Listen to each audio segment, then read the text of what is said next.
Students, today I'll teach you chapter number 16 of your English literature book, and the name of the chapter is The Giving Tree. Giving का मतलब देने वाला, tree means paid, देने वाला paid. Now this chapter is all about the selfishness of human beings and selflessness of trees. Selfish means Khudgarz, one who thinks about himself only, and selfless means जो हमेशा दूसरों के बारे में सोचता है. ये कहानी एक बॉय और एक ट्री की है, जिसमें दिखाया गया है, जिसमें बताया गया है कि बॉय कितना सेल्फिश है और ट्री कितना सेल्फलेस है. So let's start the chapter. A long time ago there was a huge apple tree. Long time ago means बहुत टाइम पहले. Huge means बहुत बड़ा. बहुत टाइम पहले एक बहुत क्या था, एक ह्यूज एप्पल ट्री था, बहुत बड़ा एप्पल ट्री था. A little boy loved to come and play around it every day. एक छोटा सा लड़का को क्या था, पसंद था इस ट्री के पास आना और इसके इर्द गिर्द खेलना. He climbed to the tree top. वो क्या करता था, पेड़ के ऊपर तक चढ़ जाता था. Ate the apples खाता था. And took a nap under the shadow. Nap means जबकि जैसे छोटी सी बैठे बैठे नींद नहीं आ जाती, उसे हम जबकि बोलते हैं और इंग्लिश में उसे नैप बोलते हैं. अंडर द शैडो मीन्स पेड़ की छाया में. ठीक है, क्या करता था वो, ट्री पे चढ़ जाता था, वहां क्या करता था, एप्पल्स खाता था और फिर क्या करता था, ट्री की छाया के नीचे एक नैप लेता था. नैप मीन्स जबकि. He loved the tree and the tree loved to play with him. वो ट्री को क्या करता था, वो ट्री से प्यार करता था और ट्री को भी उसके साथ खेलना बहुत पसंद था. Time went by. Time went by means समय बीतता गया. The little boy had grown up and no longer played around the tree every day. ये जो छोटा सा लड़का था, ये क्या हो गया था, बड़ा हो गया था और अब ये रोज ट्री के साथ खेलने नहीं आता था. One day the boy came back to the tree and looked sad. अब बहुत टाइम के बाद ये फिर आया इस ट्री के पास और क्या लग रहा था, सैड. सैड मीन्स दुखी. कम एंड प्ले विद मी. ये देखो इन्वर्टेड कॉमर्स में रखा है, यहाँ पे inverted commas start, inverted commas close. तो मतलब ये कौन बोलता है, इसे हम डायरेक्ट स्पीच बोलते हैं. डायरेक्ट स्पीच मीन्स वो वर्ड्स जो एज इट इज लिखे गए हों, जैसे बोलने वाले ने बोले हों, उनको एज इट इज लिखा गया हो. तो बोलने वाला कौन है, ट्री. और क्या बोल रहा है, कम एंड प्ले विद मी, आओ और मेरे साथ खेलो. The tree told the boy.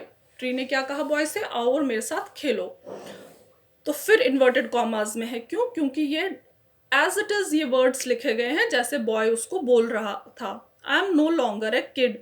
अब मैं कोई बच्चा नहीं हूं. I don't play around trees anymore. अब मैं ट्रीज के इर्द गिर्द नहीं खेलता हूं. किसने बोला, the boy replied. Replied means जवाब देना. बॉय ने जवाब दिया, अब मैं बच्चा नहीं हूं, अब मैं ट्रीज के अराउंड नहीं खेलता हूं. I want toys. I need money two by them. मुझे टॉयज चाहिए और उसके लिए मुझे क्या चाहिए, मनी. तो अब ट्री रिप्लाई करता है, sorry but I don't have money.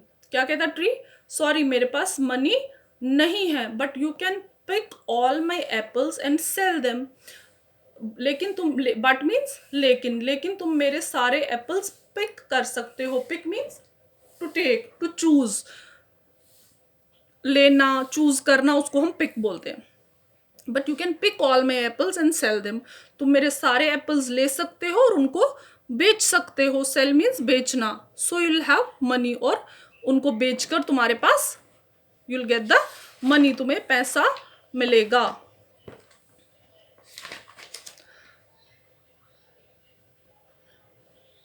The boy was so excited. Excited means बहुत खुश. बॉय क्या हो गया, बहुत खुश. He grabbed all the apples on the tree and left happily. Grabbed means पकड़ना. नो, कैसा पकड़ना, जब हम किसी चीज को फटाफट से झपट लेते हैं उसको बोलते हैं ग्रैब करना. किसी चीज को फटाफट से पकड़ना और उसको थोड़ा रफली हैंडल करना, या जिसको हम झपटना कहते हैं. He grabbed all the apples on the tree and left happily. उसने क्या किया, उसने ट्री से सारे एप्पल्स ग्रैब कर लिए, सारे एप्पल्स ले गया और चला गया खुशी खुशी, एंड लेफ्ट हैप्पीली, खुशी खुशी। The boy never came back after he pick the apples, और उसके बाद वो कभी वापस नहीं आया। किसके बाद? जब उसने वहां से वो एप्पल्स ले गया था। The tree was sad, tree क्या था? दुखी। One day, the boy who had now turned into a man returned and tree was excited. अब एक दिन क्या हुआ? ये बॉय वापस आया, लेकिन अब ये क्या बन गया था? He had turned, अब बड़ा हो गया था, तो बॉय से मैन बन गया था। ट्री के पास वापस आया और ट्री क्या हुआ? ट्री वॉज एक्साइटेड, ट्री बहुत खुश हुआ। तो फिर ट्री ने क्या बोला? कम and play with me, the tree said. Tree ने क्या कहा? कम एंड प्ले विद मी। तो ये जो बॉय था, लेकिन अब क्या बन गया था? मैन। क्या रिप्लाई कर रहा है? I don't have time to play, मेरे पास टाइम नहीं है खेलने का। I have to work for my family, मुझे अपनी फैमिली के लिए काम करना है। We need a house for shelter, हमें रहने के लिए एक घर चाहिए। जैसे शेल्टर क्या होता है? रहने के लिए, सर छुपाने के लिए। मुझे रहने के लिए एक घर चाहिए। कैन यू हेल्प मी, क्या तुम मेरी मदद कर सकते हो? कौन बोलता है ये बॉय बोलता है, जो अब क्या बन गया था? मैन। क्या बोलता है? मेरे पास टाइम नहीं है खेलने का, मुझे अपनी फैमिली के लिए काम करना है, और मुझे एक घर चाहिए रहने के लिए, और क्या तुम मेरी मदद कर सकते हो? Sorry but I don't have any house. कौन कहता है ये? ट्री कहता है, सॉरी मेरे पास कोई घर तो है नहीं। You can chop off my branches to build your house. Chop off means काटना, चॉप ऑफ मीन्स कट करना। तुम मेरी ब्रांचेस को, तुम मेरी टहनियों को काट सकते हो और अपने लिए घर बना सकते हो। बिल्ड मीन्स बनाना। तुम मेरी टहनियों को काटो और अपने लिए घर बनाओ। सो the man cut all the branches of the tree and left happily, और मैन ने क्या किया? इसकी सारी ब्रांचेस काट ली और खुशी खुशी चला गया। The tree was glad to see him happy. Tree, glad का मतलब भी हैप्पी ही होता है। ट्री इस मैन को हैप्पी देखकर खुद हैप्पी हुआ, मतलब उसने जब इस आदमी को खुश देखा तो वो भी खुश हो गया। और क्यों हो गया? क्योंकि ट्री क्या था? सेल्फलेस। सेल्फलेस मीन्स जो खुदगर्ज ना हो, जो दूसरों के बारे में सोचते हैं। But the man never came back since then, और उसके बाद आदमी कभी वापस नहीं आया। The tree was again lonely and sad. Lonely means अकेला, लोनली मीन्स अकेला। ट्री फिर से क्या हो गया? अकेला और दुखी। वन हॉट समर डे, एक बहुत गर्मी वाला दिन था। द मैन, बहुत समर्स चल रहे थे। The man return and the tree was dilated. Man वापस आया और ट्री क्या हुआ? डिलाइटेड। डिलाइटेड मीन्स खुश होना। Come and play with me, the tree said. Tree ने फिर से कहा, आओ और मेरे साथ खेलो। I am getting old, I want to go sailing to relax, can you give me a boat, asked the man. तो ट्री ने क्या, सॉरी मैन ने क्या बोला? मैन ने बोला, आई एम गेटिंग ओल्ड, मैं बुढ़ा हो रहा हूँ, मुझे समुद्री, सेलिंग मीन्स समुद्री यात्रा, या जिसे हम पानी की यात्रा बोलते हैं, तो मुझे पानी की यात्रा करने के लिए जाना है, ताकि मैं थोड़ा आराम कर सकूं। तो क्या तुम मुझे एक बोट दे सकते हो? क्या बोला इसने? अब आदमी ने बोला कि मैं बुढ़ा हो रहा हूँ, मुझे सेलिंग करने जाना है, मतलब पानी की यात्रा करने जाना, ताकि मैं थोड़ा रिलैक्स फील कर सकूं। क्या तुम मुझे एक बोट दे सकते हो? Use my trunk to build your boat. अब क्या कहता है ट्री? मेरी ट्रंक को यूज करो अपनी बोट बनाने के लिए। ट्रंक क्या होता है? ट्रंक होता है पेड़ का तना। You can sell far away and be happy, तुम जा सकते हो दूर दूर तक, समुद्र पानी के रास्ते जा सकते हो और खुश हो सकते हो। So the man cut the tree trunk to make a boat. Man ने क्या किया? ट्री ट्रंक को काटा और एक बोट बनाई। He went selling and never showed up for a long time, और वो कहाँ चला गया? समुद्री यात्रा करने के लिए, और बहुत देर तक वो वापस नहीं, काफी समय तक वो वापस नहीं आया। Finally the man returned after many years. अब क्या हुआ? फाइनली काफी सालों के बाद ये आदमी वापस आया था। Sorry my boy but I don't have anything for you any more, I am just an old stump.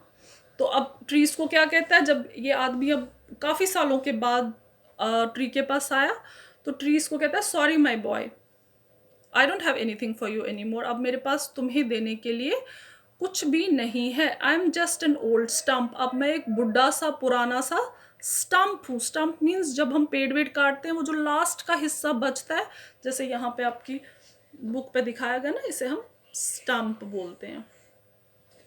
तो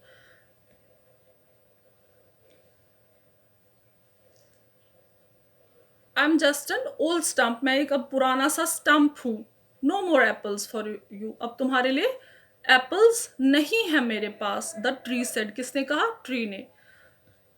तो आदमी रिप्लाई करता है नो प्रॉब्लम, कोई भी प्रॉब्लम नहीं है, कोई प्रॉब्लम नहीं है। I don't have any teeth to bite, मेरे पास बाइट करने के लिए तो टीथ ही नहीं है। द मैन रिप्लाइड, मैन ने रिप्लाई किया। No more trunk for you to climb on, और ना ही मेरे पास अब ट्रंक है, ना ही पेड़ का तना है जिस पे तुम चढ़ सकते हो।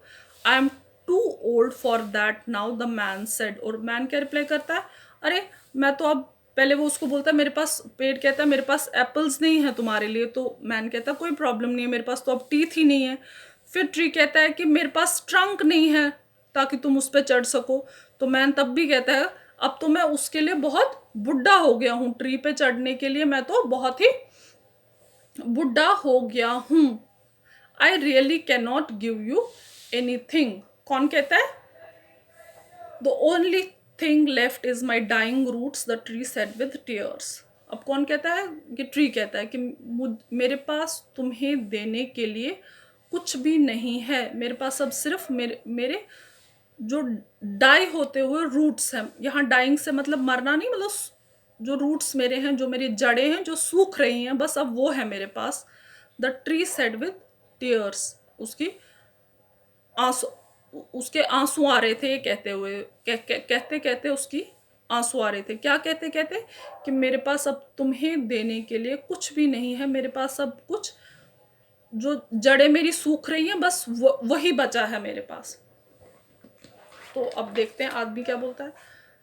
आई don't need much now, just a place to rest, मुझे अब कुछ ज़्यादा नहीं चाहिए, सिर्फ एक जगह जहाँ पे मैं रेस्ट कर सकता हूँ। I am tired after all these years, the man replied, मैं इतने सालों के बाद बहुत थक गया हूँ। टायर्ड मीन्स थका हुआ, मैं अब इतने सालों के बाद बहुत थक गया हूँ। Good, an old tree's trunk is the best place to lean on and rest. अब ट्री क्या कहता है, गुड, अच्छी बात है, एक पुराना tree trunk is the best place, सबसे अच्छी जगह बैठने की, आराम करने की, एक ट्री ट्रंक से और क्या अच्छी जगह हो सकती है। Come sit down with me and rest, मेरे साथ आओ और बैठो। The man sat down and the tree was glad and smiled with tears. The man इसके ऊपर बैठ गया, आदमी इसके ऊपर बैठ गया और ट्री खुश हुआ और स्माइल किया उसने। फिर उसके अब आंसू आ गए, लेकिन ये आंसू कौन से थे, खुशी वाले। स्माइल्ड विद टीयर्स विद खुशी वाले आंसू, ठीक है। अब लास्ट में क्या कहता है, a tree is like our parents, पेड़ कैसा होता है, हमारे पेरेंट्स जैसा। नो मैटर व्हाट, कुछ भी हो, नो मैटर व्हाट मीन्स चाहे जो भी हो, parents will always be there and give everything they can just to make us happy. Parents हमारे लिए हमेशा ही होते हैं और वो सब कुछ करते हैं और सब कुछ दे सकते हैं हमें खुश करने के लिए। नाउ इस जो ये चैप्टर हमने पढ़ा, इसमें हम कह सकते हैं हमने दो चीज़ें सीखी। चीज़ें सीखी कि हमें कभी भी सेल्फिश नहीं होना चाहिए। जैसे ये मैन था, कितना सेल्फिश था, ये अपनी नीड्स पूरी करने के लिए इस ट्री से सब कुछ इसका लेता है, पहले फ्रूट लेता है, फिर ट्रंक लेता है, ब्रांचेस लेता है, और ये ट्री बेचारा सिर्फ स्टम्प बच जाता है। लेकिन फिर भी ये इसकी हेल्प करने के लिए तैयार होता है, उसको बोलता है आओ, तब भी ये इससे नाराज़ नहीं होता, इसको बोलता है आओ मेरे स्टम्प पे तुम बैठो, रेस्ट करो। एक चीज़ ये कि हमें कभी भी सेल्फिश नहीं होना चाहिए, हमें ट्री की तरह सेल्फलेसनेस होना चाहिए। दूसरा, we must never take our parents for granted and be grateful for them for nurturing us. हमें अपने पेरेंट्स का हमेशा शुक्रगुजार रहना चाहिए कि वो हमें, हम जो हमारा वो पालन पोषण कर रहे हैं, हमें नर्चर कर रहे हैं, उसके लिए हमें उनका हमेशा शुक्रगुजार होना चाहिए। स्टूडेंट्स, ये chapter we have completed this chapter. Now अब आपको इसकी बैक एक्सरसाइजेस करनी है सारी, ठीक है।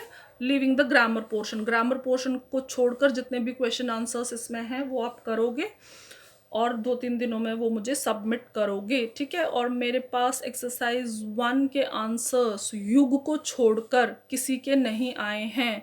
आज शाम तक जो मैथ्स की मैंने आपको एक्सरसाइज नंबर 1 कराई है उसके आंसर्स मेरे पास आने चाहिए, ठीक है। Okay, I will see you soon in the next video.